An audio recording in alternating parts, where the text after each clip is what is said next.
Assalamualaikum warahmatullahi wabarakatuh. Saya Muhammad Awsaf Raffi Sadat. Di sini saya akan menjelaskan tentang terminologi kependudukan. Arti dan definisi demografi.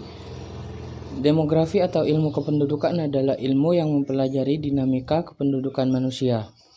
Demografi meliputi ukuran, struktur, dan distribusi penduduk, serta bagaimana jumlah penduduk berubah setiap waktu akibat kelahiran, kematian, migrasi, serta penuaan. Perkembangan penduduk.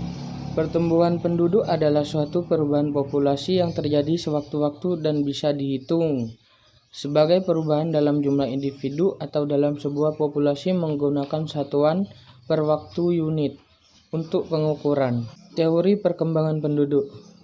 Teori Malthusian.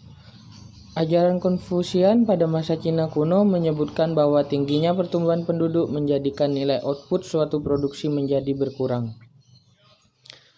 Plato dan Aristoteles berpendapat bahwa kualitas manusia dalam memproduksi barang lebih penting daripada kuantitas masyarakat itu sendiri, terutama dalam memelihara kesejahteraan hidup suatu masyarakat.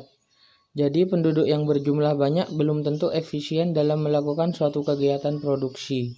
Pada abad ke-17 munculnya merkantilisme menyebarkan doktrin pronatalis yang memandang pertumbuhan penduduk merupakan hal yang teramat penting karena merupakan instrumen peningkatan pendapatan masyarakat. Pronatalis adalah teori yang menyerukan bahwa pendapatan nasional sama dengan seluruh hasil produksi dikurangi upah yang diterima tenaga kerja. Teori Adam Smith. Teori Adam Smith yaitu menambahkan bahwasanya ada hubungan yang harmonis antaranya pertumbuhan penduduk dan pertumbuhan perekonomian, di mana pertumbuhan penduduk dipengaruhi oleh pertumbuhan ekonomi. Dia juga menyatakan pertumbuhan penduduk dipengaruhi oleh permintaan terhadap tenaga kerja atau demand of labor, dan permintaan tenaga kerja dipengaruhi oleh produktivitas suatu lahan. Teori neoklasik, yaitu beberapa pemikir dari neoklasik berpandangan bahwasanya dalam jangka panjang perkembangan perekonomian akan mengalami stationary state, yaitu keadaan di mana perekonomian tidak akan lagi mengalami pertumbuhan, tetapi hanya diam atau statis. Menurut pemikir-pemikir ekonomi klasik, pertumbuhan penduduk yang tinggi akan menjadikan jumlah penduduk berlipat dalam suatu generasi dan akan menurunkan kembali tingkat pembangunan ke taraf yang lebih rendah. Transisi demografi. Transisi demografi adalah istilah yang mengacu kepada transisi dari tingkat kelahiran dan kematian yang tinggi menjadi rendah karena ekonomi suatu negara atau wilayah perkembangan dari ekonomi pra-industrial menjadi ekonomi yang terindustrialisasi. Faktor yang mempengaruhi jumlah penduduk. Yang pertama, kelahiran atau fertilitas. Dalam hal pertumbuhan penduduk, kelahiran atau fertilitas mempunyai peran dalam penambahan jumlah penduduk. Yang kedua, kematian atau mortalitas.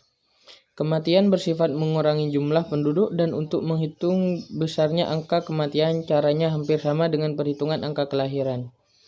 Yang ketiga, perpindahan atau migrasi.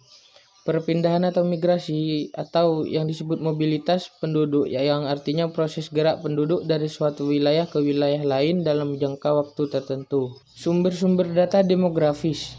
Sumber data demografi yang paling pokok adalah yang pertama sensus penduduk, yang kedua registrasi penduduk, yang ketiga survei sampel, yang keempat sumber lain seperti catatan-catatan atau dokumen-dokumen pada instansi-instansi pemerintah. Komposisi penduduk, yaitu pengertian komposisi penduduk adalah penyusunan atau pengelompokan penduduk berdasarkan kriteria tertentu. Adapun kriteria yang digunakan antara lain kriteria usia dan jenis kelamin, angkatan kerja, dan rasio ketergantungan. Penggolongan penduduk. Yang pertama pasal 163I-S berasal dari pasal 109 RTTR.